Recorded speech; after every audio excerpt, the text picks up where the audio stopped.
మనకు జిల్లా వ్యాప్తంగా కూడా వడ్ల కొనుగోలు అనేది వీక్గా జరుగుతూ ఉంది. ఇప్పటికే దాదాపు 3.5 లక్షల మెట్రిక్ టన్నులు కొన్నాము. సో నా ఇన్స్పెక్షన్లో భాగంగా వాటితో పాటు సోయాబీన్ కూడా విజిట్ చేయడం జరిగింది. సోయాబీన్కి సంబంధించి మన జిల్లాలో 9 సెంటర్లు ఓపెన్ చేసినాం. అన్ని సెంటర్లో కూడా ప్రొక్యూర్మెంట్ జరుగుతుంది. దాన్ని విజిట్ చేసి చూడడం జరిగింది.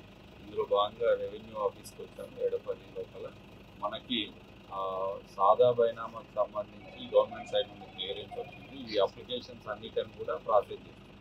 సో 2020లో అప్పుడు అప్లికేషన్ పెట్టుకున్నప్పుడు ఉన్న ఇష్యూస్ అన్నీ కూడా చట్టం లోపల ఇన్కార్పొరేట్ చేసి కోర్టు నుండి కూడా ఆనరబుల్ హైకోర్టు నుండి కూడా క్లియరెన్స్ వచ్చిన తర్వాత వాటన్నిటిని ప్రాసెస్ చేస్తున్నాం.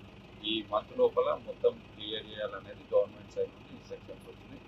దానికి అనుగుణంగా ప్రాసెస్ చేస్తున్నాం. ఇవే కాకుండా రెవెన్యూ సర్వీసుల లోపల వచ్చిన మిగతా అప్లికేషన్స్ కూడా ఆల్మోస్ట్ చివరి దశకు వచ్చింది. Majority of the application sort out చేసినాం. మిగతా అన్నిటిని కూడా మనము ఈ మంత్ లోపల క్లియర్ చేసి వీలైనంత వరకు రెవెన్యూ సమస్యలు లేకుండా తయారు చేస్తాం. Okay, thank you.